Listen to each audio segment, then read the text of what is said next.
আসেন না বেড়ানা বেড়ানা এমন এই ঘোরা আল্লাহ সাহাবাদের উপরে কত যুগ অত্যাচার হয়েছে, যুগে যুগে অত্যাচার আমাদের উপর হয়েছে। ইতিহাসের পাতা ভেঙে এমনকি চিঙ্গিস খান হলো একটা অত্যাচারী স্বৈরাচারী শাসক ছিল। সবাই আপনারা কর্মসূচির শুনেছে এই চিঙ্গিস খান মুসলমান হত্যা করেছে, মুসলমানদের রক্তে যে দরিয়া নদীর পানি গেছে। এই হালাকু খান চিঙ্গিস খান এরা মুসলমানের মাথা পাল্লাগুলো কেটে কেটে এমন করে বলে রাজ মহাশৈলী গেছে ইটের গাছনি না দিয়ে মুসলমানদের মাথার পাল্লাকে সাজিয়েছে। এতবার আর করে চিঙ্গিস খানের কোনো লাভ সারা ক্রমে তার কোনো আওলাদ নেই, তার কোনো চালেওয়ালা না। এমন করে দেখা যায় কিন্তু আমাদের সৌদা পৃথিবীতে 250 কোটির উপরে আছে।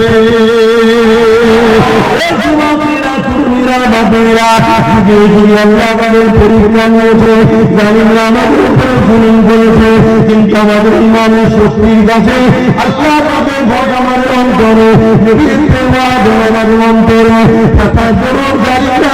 আমাদের বাধ্য হয়ে গেছে।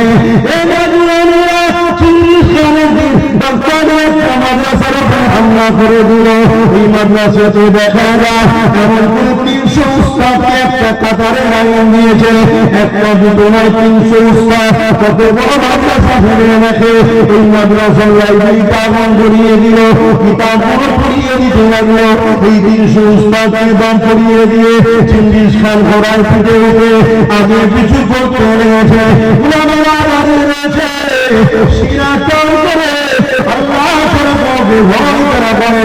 চিঙ্গিস খান হুকুম করে দিল প্রথম কাতারে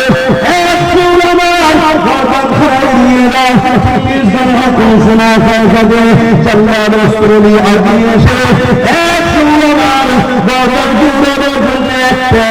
একটা করে গর্দান রাখছে। ভেবে দেখো হত্যা করেছে তার বড় দুনিয়া প্রমাণ রয়েছে যারা আমাদেরকে মিটিয়েছে আমাদেরকে মিটিয়েছে। বিজয় কিন্তু আমাদেরই হয়েছে। বলুন আসেন না একটু আমাদের ইতিহাসের দিকে যান, তাহলে মনটাই ওর সান্ত্বনা হবে, মনের মধ্যে একটা সাহস আসবে। ইতিহাস বলছে অনেক সময় দেখা যায় ছোট ছোট মখলুকের কাছে বড় বড় মখলুকরা হয়ে যায়। ছোট মখলুকের সাহস দেখানোর জন্য সাহস এমন একটা জিনিস, এই মোকাবিলা করতে গেলে বড় বড় জালিম নিতে যাবে। এই যুবকেরা তরুণেরা এই হিন্দুস্তানের জমিনে তুমি আমি এমনি এমনি নইব, তোমাকে আমাকে আল্লাহ নবী পছন্দ করেছে গো, তোমাকে আমাকে আল্লাহ নবী তার দিকে যাওয়ার জন্য তিনার পক্ষ থেকে মনোনীত প্রতিনিধি পাঠিয়েছে গো। ওই প্রতিনিধি অন্য কেউ না, সুলতান যিনাকে আমার রাসূলুল্লাহ যখন সালাম দিলে ওই সময় রাসূলুল্লাহ সালামের জবাব আল্লাহ নবী যখন সালাম দিলে গরিবে নওয়াজের সালামের জবাব আল্লাহ নবী দিয়েছিলেন। গরিবে নওয়াজ আমার রাসূলুল্লাহ সালামের জবাব শুনে নিজের চামড়ার কানে শুনেছিলেন। আল্লাহ নবী বলেছিলেন, হে মাইনুদ্দিন হাসান চিশতি, আমার গরিবে নওয়াজের নাম হলো হাসান। কি নাম? কিন্তু ওই নাম সবাই জানে না। ওনাকে গরিবে নওয়াজ, মাইনুদ্দিন চিশতি, আজমিরি এসব নামে পরিচিত। অ্যাকচুয়ালি তিনার নাম হলো হাসান চিশতি আল ফরাইসি আল হাসানি আল হোসাইনি। ইনার নাম হাসান হোসেন হুজুরের বংশের আওলাদ। আল্লাহু আকবার। আমরা পেয়েছি হিন্দুস্তানের মুসলমান এমন নজওয়ানেরা বাপেরা মনে শোনে জুলুম হবে, বিপদ আসবে, ভয় পাবেন না। ভয় যদি খেয়ে যায় আর তাহলে ভুল পদক্ষেপ হয়ে যাবে। ভয় পেয়ে গেলে জালিম আরো ভয় দেখাবার সংস্থা দেখাবে। ঘাবড়াবার কিছু নেই। আমরা তো ইব্রাহিম নবীর আওলাদ, আমাদের বাপ ইব্রাহিম নবীকে নমরুদরা করে ফেলার জন্য চরকিতে তুলে ঘোরাতে শুরু করেছিল। এবারে এখন শুনে ফেলবে। ওই সময় ইব্রাহিম সাল্লাম এসে বলেছিল, এই ভাই ইব্রাহিম, কোনো হেল্প কি লাগবে, উপকার কি লাগবে? আমাদের আব্বা জানিয়া সাল্লাম কি বলেছিল, এ ভাই ইব্রাহিম, এখন আপনি আমাকে ডিস্টার্ব করবেন না, কেমন আমার কঠিন পরীক্ষা চলছে। আমি আল্লাহকে ভালোবাসি বলি আমার আল্লাহ আমাকে পরীক্ষা নিচ্ছে। সামনে নমরুদের আগুন রয়েছে, আমার আল্লাহ আমাকে পরীক্ষা নিচ্ছে। আমি নমরুদের আগুনকে ভয় করি না। আল্লাহর উপরে ভরসা যেমন ছিল, সেই ভরসা আমার উপর থাকবে। এই পরীক্ষা আল্লাহ নিচ্ছে। এবার ইব্রাহিম শোনো, আমার আল্লাহ যদি আমি ইব্রাহিমকে এই নমরুদের আগুনে ফেলে পুড়িয়েও যদি পরীক্ষা নেয়, আমি ইব্রাহিম আমার আল্লাহকে এত ভালোবাসি, একবার পুড়ব না, আবার যদি বাঁচায়, আবার যদি ফেলে, আমি আমার আল্লাহর জন্য 1000 বার পুড়ে প্রমাণ দেবো আল্লাহ তোমাকে ভালোবাসি। আরো জোরে বলুন সুবহানাল্লাহ।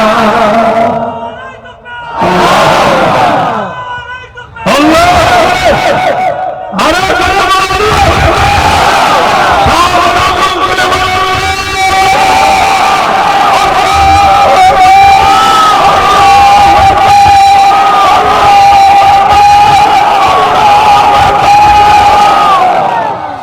আমাদের কাছে বোম বন্ধু অস্ত্র AK-47 নেই, এইটাই আছে।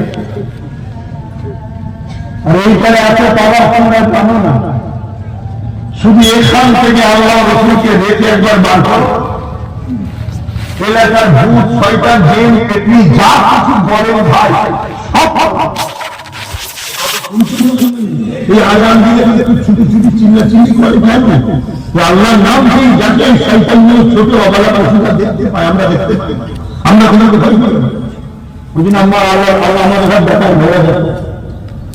বলো আমাদের কাছে শুনে উল্টা আছে, সেই তকবীর ব্যবহার করতে পারে তো ঠিক আছে। হ্যাঁ আব্বাজানকে করলে বলছিলেন, আর আমার আল্লাহ আব্বাজানকে দেখছি, আমাদেরই তো আব্বারে বাবা, তোমাদের আব্বা, তোমরা মন খারাপ করছো কেন? তোমরা আল্লাহর নবীর বেটা, বলো সুবহানাল্লাহ। হ্যাঁ ঘাবড়াও না তো, তোমাদেরকে ঘাবড়ে দেওয়ার প্ল্যান চলছে। আমি আজকের দিনে আবার বলছি, ঘাবড়াও না। ভুল হয়েছে সংশোধন করতে হবে, ভুল করেছি তওবা করতে হবে। দুনিয়ায় ভুল হয়েছে সেটাকে শুধরে নিতে হবে, ঠিক না বেটি? কিন্তু ঘাবড়ে গিয়ে ভয় করছে লুকোবে, কোন জায়গায় তুমি লুকোবে? তার থেকে যদি বুক ফুলিয়ে সিনা ফুলিয়ে এইভাবে যদি আমরা ফুরফুরাওয়ালা, দেওবন্দিওয়ালা, বল্লিওয়ালা, তবলিগওয়ালা, জলপুরিওয়ালা যত আছে যার যার সিলসিলা বাবা আপনার কাছে থাক বাবা, এখন আমাদের সবাইকে মেরে ফেলতে চাই, যা আর জায়গায় বলবো আবার হইসিলা হাঁটতে হইলেন ইনশাআল্লাহ। আমার মনে একই স্পিড ভাই ইনশাআল্লাহ। আল্লাহ পরীক্ষা নেবেন, আমি তো পারবো। সামনে আসলে ফেরাউনকে দাঁড় করিয়ে দেবে, সামনে আসলে ফেরাউন এসে যাবে, নমরুদ এসে যাবে, এজিদ এসে যাবে। আমার নবীর নওয়াজ ইব্রাহিম হোসেন, হযরত ইমাম হোসেনকে ভয় করেছিল। হ্যাঁ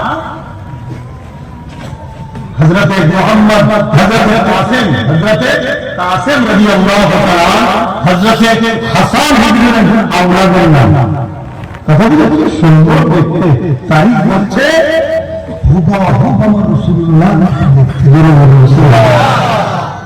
বয়স মাত্রই 16-17 বছর। এক্ষেত্রে একজন শহীদ হয়ে মসজিদ,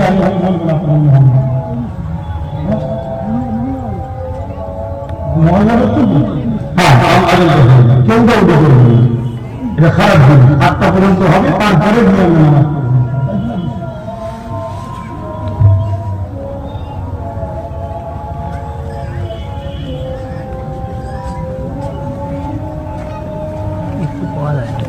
আল্লাহু আকবার, আল্লাহু আকবার।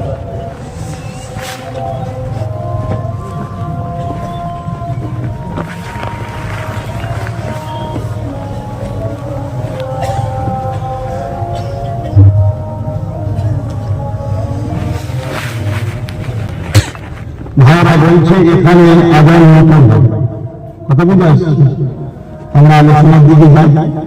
এখানে আদান নতুন তো যে কথা বলছিলাম, কি কথা বলছি, কাসিম হুজুরের কথা বলছিলাম। আমার নবী পাকের নওয়াজ ইমাম হাসান পাক হুজুরের শাহিদারা তিনি আগে আমার নাম পাককে বলছিলেন, চাচারা এবার আমাকে ইজাজত দেন, আমি জালিমদের বিরুদ্ধে লড়তে যাব। ভাবছে ওই সময় ইমামে হুসাইন পাক হযরত কাসিম হুজুরকে বুকে ধরে বললেন, ভাতিজা ভাই ভাই বুকে ধরে দিয়ে বলছে, তুমি আমার ভাই, একটাই নিশানা সন্তান, আমি তোমার দিকে দিতে পারি না, তুমি তখন তিনি বললেন যে আমার আব্বা হযরত শুনছেন তো, হযরত কাসিম হুজুর বলছেন আমার আব্বা হযরত হাসান হুজুর একটা নসিহত করেছিলেন, কি যখন তোমার চাচা হোসেন কোনো বিপদে পড়বে তুমি তোমার চাচাকে একা ছেড়ে দেবে না, এবং তোমার গলায় একটা কাগজ দিয়েছি, এই কাগজটা সেদিন খুলে তোমার চাচাকে দেখাবে। আজকের দিনের মতো বিপদ কোনদিন হতে পারে, চাচা আমার আব্বা কি দিয়েছে আপনার দেখুন, কাগজটা তৎকালীন সময় যে চামড়া টামড়ার উপর লিখা হবে সিস্টেম, আমি কামনা বলে সেইটাকে বার করে যখন লিখা আছে, লিখা আছে কাসিম আমি তোমার বাপ কোনো ওসিয়ত করছি, কারণ একদিন তোমার চাচা হয় একা হবে, সেদিন তোমার চাচাকে তুমি ছেড়ে যাবে, তুমি তোমার চাচার জন্য লড়াই করবে। বড় বলছেন ভাই, আরো বলছেন ভাই, আর বড় ভাইকে ইমামে হাসান ইমামে হুসাইন হুজুরের বড় ভাই ছিলেন ইমাম হাসান হুজুর, ইমামে হুসাইন হুজুরের বায়াত হয়েছেন ইমাম হাসান হুজুরের হাতে, ইমাম হুসাইন হুজুরের পীর ও মুর্শিদ হলেন ইমাম হাসান হুজুর। বলে বলুন সুবহানাল্লাহ। এই সময়ে এই চিঠিটা দেখে ইমাম হুসাইন খুব কেঁদেছিলেন, ভাই ভাই আজ আপনি চলে গেছেন, ইন্তেকাল হয়ে গেছে।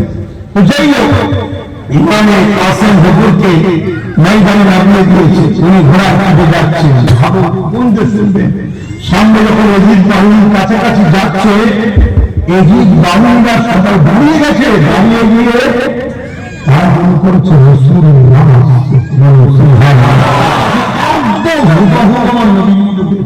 যারা তরবারি ধরেছিল তারা কারা, রাসূলকে চেনেন,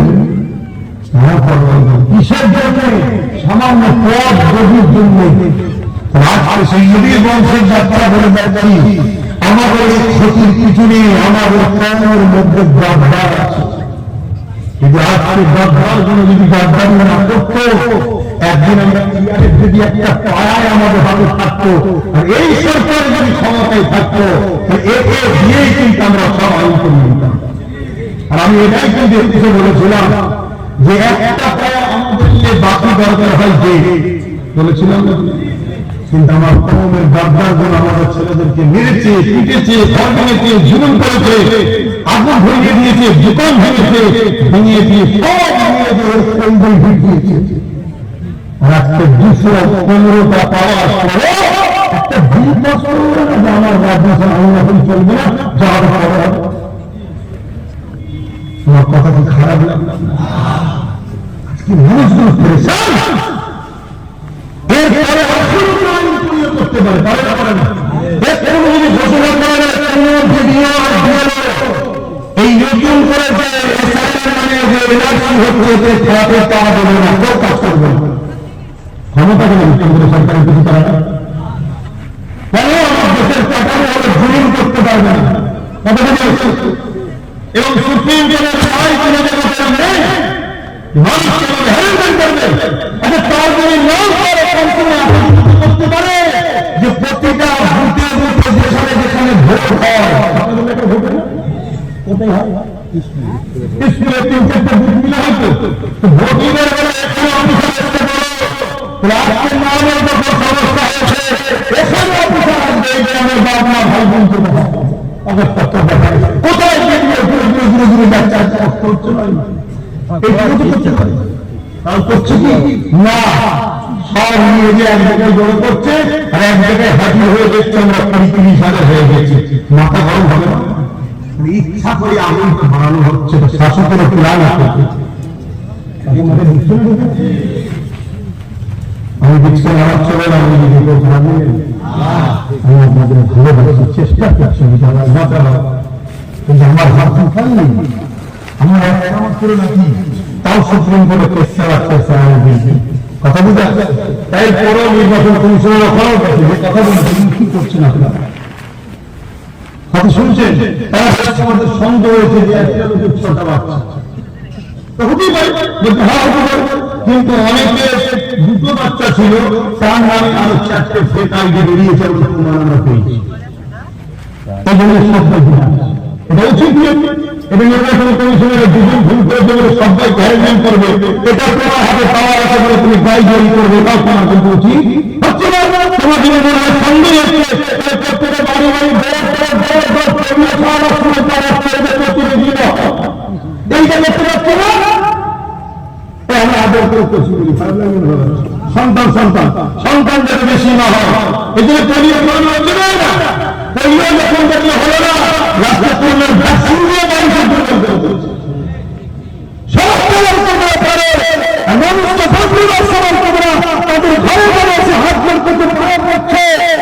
আজকে মানুষ যখন বিপদে পড়ে যাবে, ঠিক আছে কি আছে, আমরা কি বলে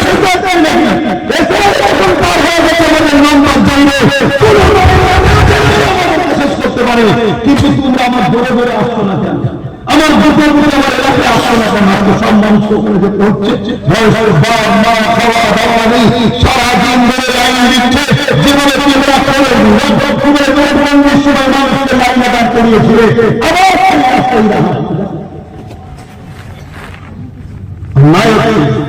আর এই অন্যায় এরা তারা সাহস পেয়েছে, আমরা ভিত্তি করে আমরা আজকে প্রত্যেকটা ছেলে মাথার মধ্যে ঢুকে গেছে, একটা পুলিশকে রয়েছে সব কেন আমি জীবন করেছি, আমি যদি অন্যায় করবো তাকে তবে তো ভয় করবো, আমি যখন অন্যায় করি তাহলে আপনাকে ভয় করবো না, আপনাকে সম্মান করবো, ভালোবাসবো, স্নেহ করবো, আমাদের ভাড়া আমাদের বন্ধু সব থাকে ভয় করবো, আমরা খাই একজনকে কে বাকি কাউকে ভয় করবেন না। আসল ইতিহাস শুনে হ্যাঁ কি কথা বলছিলেন, উনি লড়াই করতে গেলেন, একা লড়াই করেছেন, রাষ্ট্র শহীদ হয়ে কিভাবে আমাদের সুন্দর করে জীবন হয়েছিল, তার কাছে জীবনে ভাবিয়ে গিয়ে সরাসরি ঘরে বসেছিল, লুকিয়ে না তোমাকে দেখেছে যখন তুমি না জেনে কারো পাতা ফাঁদে পা দিয়ে এমন কাজ করে ফেলে না, রাষ্ট্রপতি শাসন না হয়ে যায়।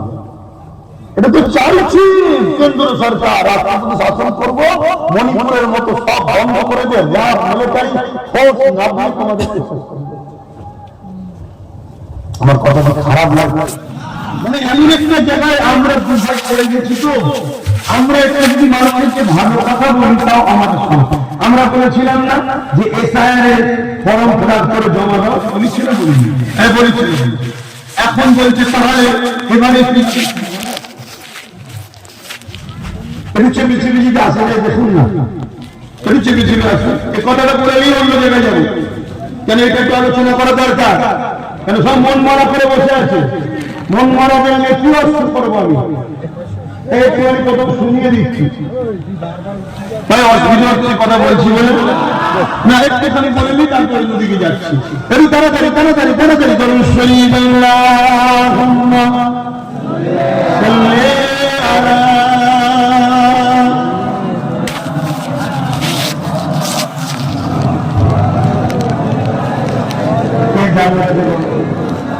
অন্য কোনো রাস্তা থাকে ঢুকতে পারবে,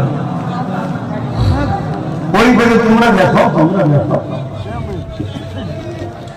আপনাদের মহল্লা আছে। আচ্ছা 7টার সময় আয়ান দিচ্ছে ভাইরা আমার মন দিয়ে শুনবেন, এই মহল্লা যখন আগে হবে বলবেন আমি বন্ধ করব। এই মহল্লার কথা বলছি, মহল্লার হক আদায় করতে হবে। আমার কথা শুনেন, আমরা কি বলেছিলাম যে এসআইআর নিয়ে কেউ ভয়, আমি স্বীকার করছি বলেছি না বলিনি? কেন বলেছি? মানুষ এসআইআর কে সামনে রেখে ভয়ের চোটে মারা যাচ্ছিল না, যায় না। ভয় হলে কাজ ভুল হয় না, হয় না। একটা তাড়াহুড়ো করে ভয় কোনো জিনিস করতে যাবেন যেটা হবে না। মাইন্ডকে ফ্রি রেখে যদি না করা হয় ভুল হবে না, হবে না। আজকে বুকে হাত দিয়ে বলো এসআইআর এ মুসলমানদের কোনো ক্ষতি হয়েছে? এসআইআর এ মুসলমানদের কোনো ক্ষতি হয়েছে কি? হয়নি। নতুন করে যেটা হচ্ছে এটা তো এসআইআর নয়, এসআইআর তো পাস শেষ হয়ে গেছে। নতুন করে এরা 9 তারিখ না 10 তারিখে মিটিং এ বসলো না, মনে পড়ছে? খেয়াল রাখবেন, মিটিং এ বসে দেখলো আমরা চাইলাম মুসলমানদের নাম বাদ দেবো, তো মুসলমান সব হয়ে গেল। উপরন্ত যারা বিজেপিকে ভোট দেয় তাদেরই নাম বেশি চলে গেছে। যেমন আবু জেহেল করেছিল রাসূলুল্লাহকে ধরবে বলে, আর তখন তো আবু জেহেল পড়েছে। আজকে আবু জেহেল চেয়েছিল নবীর উম্মতদের ফাঁসাবে, আবু জেহেল বাহিনী পড়ে গেছে। শুনছেন না? শুনুন, ওই 9 তারিখ বা 10 তারিখে মিটিং করে ঠিক করলো এক কাজ কর, যেসব নামগুলো ভুল টুল আছে, যাদের আগে কিছু সারনেম টাইটেল ইদিকুদিক আছে, সবাইকে নোটিশ ধরিয়ে ওদেরকে ভয় দেখিয়ে আতঙ্ক তৈরি করে দুটো জিনিস করব, দুটোর মধ্যে একটা হবে। আমার মন বলছে বলবো, কেন আগে যা মনে বলেছিল আল্লাহ বলিছে খেতে উঠছে, কেন সব আল্লাহর হুকুম পায়, আমি কি জানি কথা বুঝে। আজকে আমার মন বলছে দুটো জিনিস হতে পারে, এটা কি হবে? 1.5 কোটি ভোটারকে সামনে 26-এ ভোট দিতে দেবো না, তাদের নামগুলোকে তালবাহানায় যেমন করে ঝুলিয়ে রাখবো, তারা কোর্ট কাছারি করার আগে ভোটটা করে দেবো। তাহলে বিজেপি আসার লাইন হবে। শুনছেন, যদি এটাই সাকসেসফুল হয় তাহলে যারা বিজেপিকে রুকার জন্য ভোট দিয়েছিলেন, নবী বংশের আওলাদের ছেলে সাথ দিলেন না, তাহলে বলবার কি হবে? কিন্তু আজ যদি আমাদের হাতে পুরা 30-40 থাকতো, একদিন এই সরকারকে এমন চাপে ফেলতাম এসআইআর বাংলায় ঢুকতে দিত না, যেমন অন্যান্য রাজ্যে হয়েছে না হয়নি। এই তো কি বলে কেরলে, তামিলনাড়ুতে সরকার এসআইআর কে পুরো বন্ধ করে দিয়েছে, এসআইআর হবে না। তাহলে আমার সরকার করতে পারত না, কিন্তু করলো না। কেন করতে পারলো না? কেন? ইনি তো সর্বপ্রথম বলেছিলেন যে পশ্চিম বাংলা থেকে ঘুষপেটিয়া মুসলমান বাংলায় আসছে। মনে পড়ছে কি? স্পিকারের মুখের দিকে কাগজ ছুঁড়েছিল, তখন এখানে অন্য সরকার ছিল, মনে পড়ছে? সেই রেকর্ড ধরেই কাজকে স্যার হচ্ছে। ফাঁসানো আমাদেরকে কে? কথা মাথায় ঢুকছে? বিএলওটা কার অফিসার? কেন্দ্র সরকার না রাজ্য সরকারের? বিডিওটা কার অফিসার? কেন্দ্র না রাজ্য? যত বড়ই ভিআইপি দিল্লি থেকে আধা সামরিক বাহিনী এসুক, আর যেই এসে ভোটের সময় রাস্তাঘাট পরিচালনা করায় কে? থানার বড়বাবু। তাহলে বড়বাবুটা কার? তাহলে এই বাংলার অলি গলিতে কোথায় তাকে নোটিশ করাতে হবে? রাজ্য সরকার যদি সাথ না দিত, নির্বাচন কমিশনার তো লেলা গোলা হাত ধরে ঘরে চলে যেতে। কথা বুঝছেন না? বলুন, যিনি বলেন না আমার করতেই হবে, আমার উপায় নেই, তাহলে অন্য রাজ্য কোনো করলো না কেন? কথা মাথায় ঢুকছে? আর একটা কথা, সেই জায়গায় এই 1.5 কোটি ভোটারকে একটু বাদ রেখে দিয়ে ভোটটা করে নেবে, তারপরে কেস হবে, একটা দিন রায় হবে, সব নাম তুলে দাও, ঠিক আছে আমার নাম উঠে যাবে, তখন বেটা গালি ঢুকে যাবে। এটা একটা পলিসি হতে পারে, হতে পারে, কি বললাম? হতে পারে। দ্বিতীয় হলো কি, দেখা যাবে এত আন্দোলনের চাপ বেড়ে গেছে, বা অঙ্ক করে দেখছে 1.5 কোটি বাদ দিয়েও হয়তো আমার আশার নাই। কেন? এই বাংলার অমুসলিম ভাইদেরকে ধন্যবাদ জানাতে হয়, তারা কিন্তু যাই হোক নাই হোক কমনাল মাইন্ডের নেই, এই বিজেপিকে পছন্দ করে না। দেখা যাচ্ছে তারাও হয়তো পাল্টি মেরে দিল, লাগবে না, কেন দেশটা তো পুরো শেষ হয়ে যাচ্ছে। তাহলে তখন কি করবে? তখন বলবে এক কাজ কর, আমি যদি না হই আমার বোনটাই থাক। কেন আমার বোনটা ছিল বলে, টিএমসি ছিল বলে কমসে কম ওয়াকফ আইন তৈরি করলাম আমি, লাগু করলো শুনছেন তো? কেরলে ওয়াকফ আইন লাগু হয়েছে, কর্ণাটকে কি বলে, তামিলনাড়ুতে লাগু হয়েছে, কিন্তু এই রাজ্যে, তাহলে এরা দুজন মিলেমিশে কাজ করছে না করে? তখন কি বলবে জানেন? তখন একে মুসলিম দরদি দেখিয়ে সব নামগুলো এক দ্বারা তোলাবে, আমি সব করে দিচ্ছি। তখন তোমার আমার মনের মধ্যে আমি সত্যি দুইজন করে দিচ্ছে, চল এরই সাথ দিয়া দরকার। এই কথা মাথায় ঢুকছে না? আমার মন বলছে, শুরু মনের মধ্যে হচ্ছে এই দিকের পিছনে এই দিকে খেলা আছে। কেন আমার বাপ যখন 2002 আছে, আমার মায়ের নাম যখন 2002 আছে, আমি কি বানে ভেসে এসেছি? নির্বাচন কমিশনার হোক আর যে কমিশনার হোক, সংবিধানের বিরোধী কথা বললে দেশবাসী চামড়া বুঝিয়ে ফেলবে ইনশাআল্লাহ আগামী দিনে।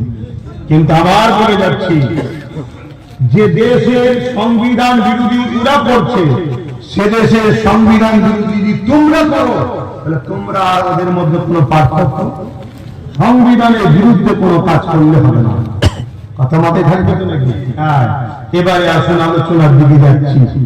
আমরা বিপদে আছি, আমাদের মধ্যে আল্লাহর ভয় উঠে গেছে, নবীর প্রেম ও আদব কমে গেছে। নেই একেবারে বলবো না, না থাকলে বিমান চলে যাবে। আছে, এটা প্ল্যান মাফিক হয়েছে না এমনি এমনি? প্ল্যান মাফিক করা হয়েছে। আল্লাহ নবী আর একটা কথা বললেন, আখেরি জামানায় আমার উম্মতরা প্রচুর মার খাবে, তার কারণ হলো আমার উম্মতরা বড় লুভী হয়ে যাবে। কি হয়ে যাবে? জোরে বলুন। এই মুসলমান বলুন তো, যারা আমার ওয়াকফের দুশমন, তাদের কাছে এখনো 500 টাকা নিয়ে হোক আর ফ্রিতে হোক, তাদের সঙ্গে দল করছে না? বলুন, লুভী না? এরা মরবে না? এরা মরবে না? বলুন। এবারে বলবো, আমি তো নয়, আমি ফাঁসছি কেন? আমি কেন ফাঁসছি? এর উত্তরটাও নিলেন। হযরত নবী নূহ আলাইহিস সালাম আল্লাহ বলেছিলেন ৮০,০০০ লোক মারবো, তার মধ্যে ৪০,০০০ ভালো, ৪০,০০০ খারাপ। ভালো লোক গুলোকে কেন মারবেন আল্লাহ? ভালো লোক কোন খারাপ লোকের সঙ্গে মেশে কেন? খারাপ লোককে রোখেন কেন খারাপ থেকে? এজন্য আমি আল্লাহ ভালো লোককেও মারব। একটা বস্তাতে 2টো পচা আলু আছে, মাত্র 2টো।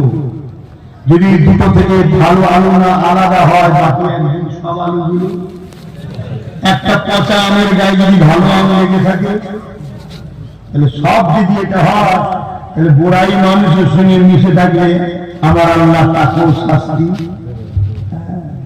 তাহলে আজ আমি তুমি ভালো হওয়ার পরও ফাঁসছি। কথা মাথায় ঢুকছে?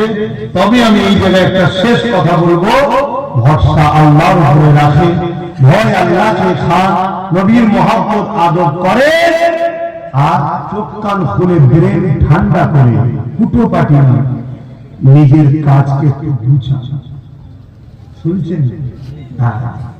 আর যে ভুল করেছেন, এ ভুল আগামীতে করবেন না। ডায়ে বায়ে সামনে কিচ্ছু জানি না, আমরা একটাই জানি, নবী বংশের আওলাদের সাবধান। কথা বুঝে আসছে? লোক হাজারো কথা বলবে, কিন্তু মনে রাখবেন, বিপদের সময় কাউকে পাওয়া